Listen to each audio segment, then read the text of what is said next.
Mom, if Dad's gone, the company's all mine, right?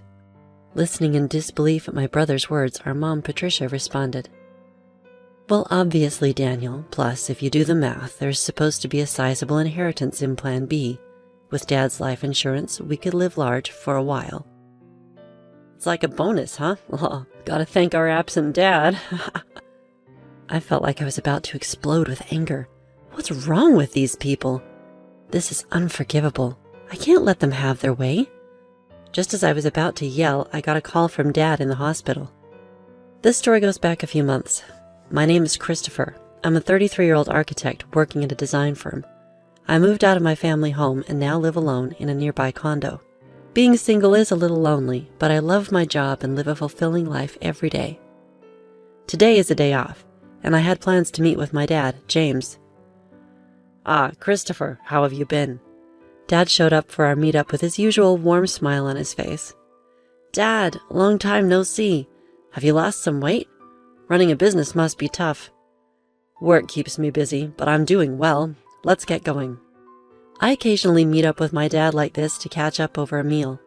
Today, Dad invited me to join him for some volunteer work. We're at a small children's care facility on the outskirts of town. Hello, Mr. Smith. James, Christopher, hello, and thank you for coming today. We were greeted by the friendly face of the elderly director. Dad and Mr. Smith were chatting away warmly. Turns out my dad grew up in this facility. After leaving it, he put himself through college and started his own architecture firm.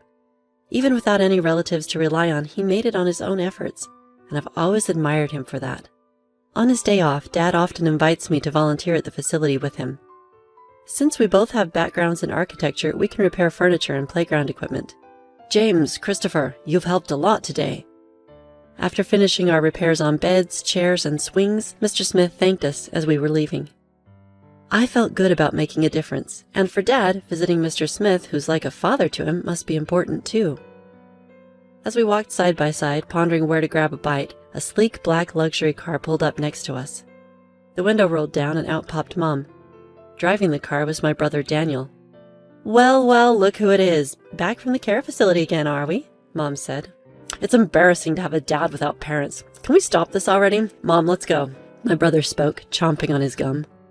I wanted to retort that he was the one who should be embarrassed, being an adult with no stable job and dyed hair, but I held back. No point in saying anything to these people. It would be a waste. Daniel and I are going to dinner. You two can grab some fast food, and don't forget to fold the laundry. All right, understood, Patricia. Dad responded, and without another word, Mom rolled up the car window and they drove off. Dad and I just watched them go, saying nothing. Mom and my brother looked down on Dad, belittled him at every turn. Honestly, Mom might be beautiful on the outside, but that's about it. But the reason they can do all this is that they're basically living off Dad's income. They've been trash-talking him for as long as I can remember, saying he's a deadbeat from an orphanage, that he has no ambition or excitement in his life. They probably only see Dad as a wallet that listens to their every demand. What's worse, my brother Daniel eats all of this up and joins in on making fun of Dad. Our family has 2 kids, but Mom has always lavished her love only on Daniel. She's pretty much ignored me, giving Daniel whatever he wants, whenever he wants. Thanks to that, Daniel still clings to Mom like a child. Even in his 30s, he still calls her Mommy and lets her dictate even what he wears and eats. When I heard that Mom accompanied him to every driving lesson, I was floored. Dad, isn't it hard living with those 2? I asked my dad that question. I'm used to it. Besides, they're still family. I have to do what I can, Dad said in a lonely voice before heading back to the house he shares with Mom and Daniel. All I could do was watch him go. A month passed. I got a call from Mom saying that Dad had collapsed, so I rushed to the hospital. Dad, what on earth happened to you? Dad, who looked even more fragile than a month ago, responded, I got some tests done and they found cancer. Apparently, it's pretty advanced. My dad had been diagnosed with progressive stomach cancer. According to the doctors, he had about 3 months to live, give or take. I never thought this would happen, especially since he's only in his 60s. Even my mom was visibly shaken. Why did you let things get to this point? Because you and Daniel have been pushing Dad too hard. You know he's been stressed out. Christopher, how dare you speak to your parents like that? You're nothing like Daniel. And what is Daniel doing at a time like this? Off gambling again? While Mom and I were arguing, Dad spoke up quietly. Both of you stop. I'm fine. Go home for today. Dad, I'm sorry. I'll be back. I left the hospital room, but between my worries for Dad's health and the shock of his prognosis, I couldn't sleep that night. After that, I took on the responsibility of bringing Dad a change of clothes and doing his shopping as he requested. Sure enough, neither Mom nor my brother lifted a finger. Still, I wanted to make Dad's time as comfortable as possible. I popped into his hospital room during breaks from work and took care of him for 2 months. Then, one day, when I went back to my parents' house to grab some of Dad's belongings, I overheard Mom and my brother talking in the living room. Mommy, once Dad is gone, the business is all mine, right? Stunned by my brother's words, I listened more closely. That's when my mom chimed in. Daniel, it's not a given. Besides, if you do the math, there should be around $2 million in inheritance. Wow, that's awesome. Maybe I should buy another car. Why not? You'll be the company president, so you should drive a nice car. Thanks to his life insurance, we can live a little lavishly for a while. It's like a bonus. Gotta thank Dad for not being around. I felt like I was going to explode with anger. What kind of trash are these people? Unforgivable. I can't let them get their way. Just as I was about to unleash my anger, I got a message from Dad. Christopher, can you come to my hospital room alone? I managed to contain my emotions and went to see my dad. He had lost even more weight recently and his complexion looked bad. Christopher, thank you for always being there. What are you talking about, Dad? Just tell me what I can do to help. As I sat next to his bed, Dad began. There's something important I need to talk to you about. I listened quietly to my dad, holding back the tears as I responded. Visiting hours are almost over, so I'm going to head out, but about what we discussed? Dad, just focus on taking care of yourself for now. Thank you, Christopher. See you later. In the end, that was the last conversation I had with my dad. He took a turn for the worse shortly after and passed away the next day. I held my emaciated father's hand in the hospital room and cried. My mom and brother also put on a show of tears, but only this time. Things got pretty tough after that. Mom was technically in charge of the funeral, but of course she didn't lift a finger. Instead, she showed up at the funeral all dolled up in makeup and tried to cut corners on the costs. He doesn't even have any relatives. Why not keep it simple? Dad's coworkers and business associates are coming to the funeral. Don't embarrass us with that kind of talk. And today, while getting his necktie tied by Mom, Daniel chimed in. Just do what Mom says. Don't waste money on a dad like that. Daniel, just be quiet. If it's about money, I'll handle it. At least let me give Dad a proper send-off. So I ended up taking charge of the entire funeral. It seemed Dad was well loved by many people. Lots of folks came to pay their respects. That made me really happy. About a week had passed since the funeral ended. That's when Mom spoke up, now that we were a family of 3. Finally got that person out of the picture. Now the $2 million inheritance is all ours, right, Daniel? And Dad's company, too. Man, I'm finally going to be the boss. Listen up, Christopher. You better give up your inheritance, got it? Just after the funeral had ended, they were already talking about this stuff. Annoyed, I replied, Dad had already arranged all the inheritance matters with the lawyer. I have the contact details. What? Why didn't you say that sooner? Call the lawyer right now. That's right, Christopher. Hurry up. So I dialed the number on the business card that Dad had given me. Not long after, the lawyer who arrived was a woman in her mid-30s. I'm Attorney Williams. I have been authorized by James to handle matters concerning the inheritance. I'm very sorry for your loss. While shaking hands and greeting the lawyer, my brother grinned and said, Wow, I thought lawyers were all old dudes. You're quite the looker. Got a boyfriend? Oh, Daniel, do you like her? Mommy prefers someone younger. Knock it off, both of you. Thank you for coming all this way. Please come in. We ushered Miss Williams into the room and listened to what she had to say. Let me explain. First of all, concerning the company, James had told me before he passed that it would be transferred to an acquaintance's company. I've been proceeding with the paperwork. What? The one who raised his voice was my brother. What does that mean? I was supposed to become the CEO. I've heard nothing of the sort. For the sake of the employees, the company will be merging with a trusted and skilled company that your father was fond of. The other company has already agreed, so there's nothing that can be done. That damn outsider! Damn it! My mom hurriedly chimed in. Daniel, calm down. The inheritance is ours, right? It should be around $2 million, shouldn't it? Ms. Williams answered in a matter-of-fact manner. No, there's nothing like that. The company was not doing as well as you think, and any remaining assets have been used to prepare for the company's transfer. What? What about our money? There should be $2 million coming in, Mommy. What's going on? Patricia has received a substantial life insurance payout.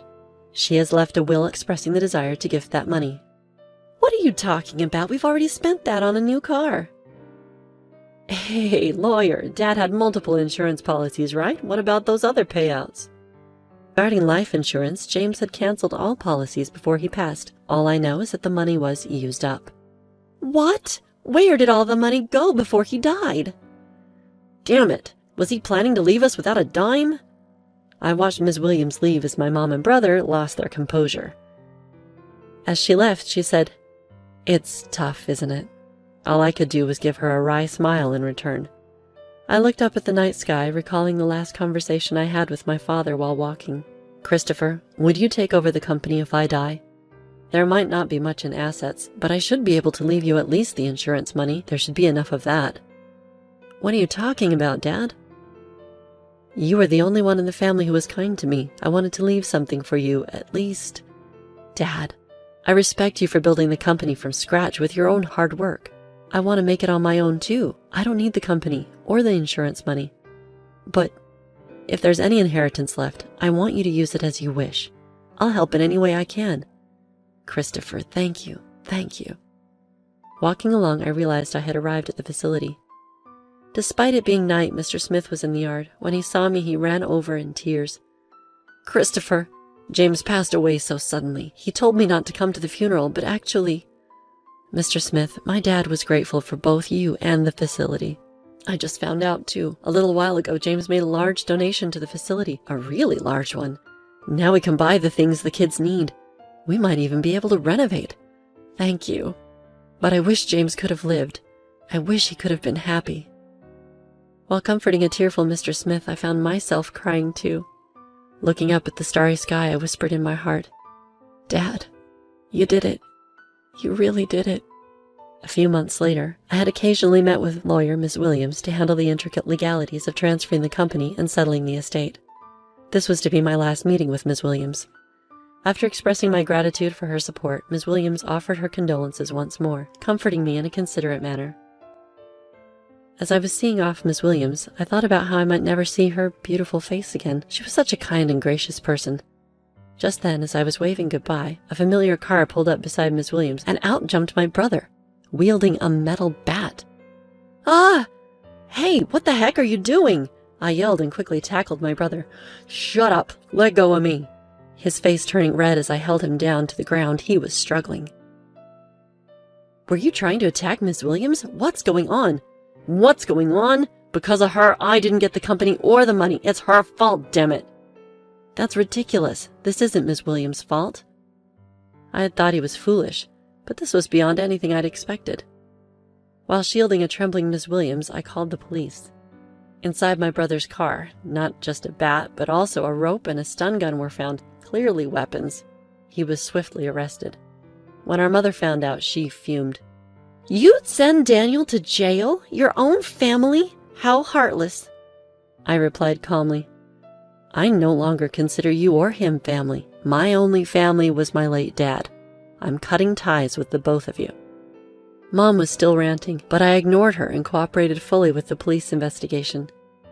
I later found out that my brother had also been repeatedly harassing Ms. Williams online, making vulgar comments and slandering her.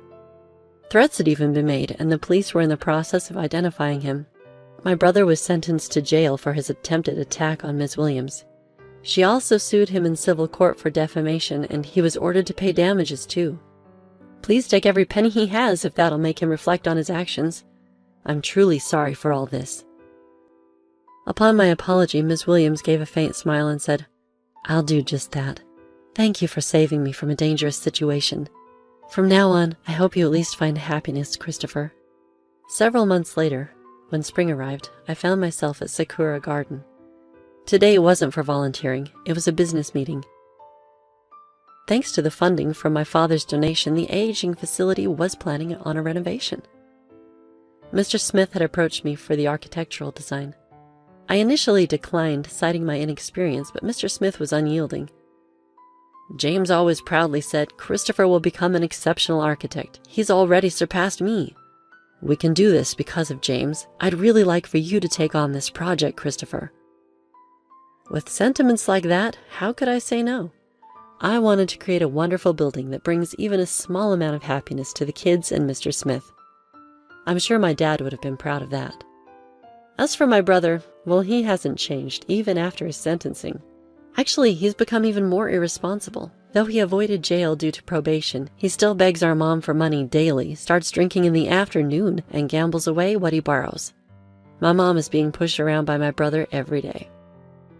The large house we lived in, thanks to my dad, along with the car bought with insurance money, were sold to pay for Ms. Williams' compensation and my brother's bail. Now it seems they live together in an old apartment.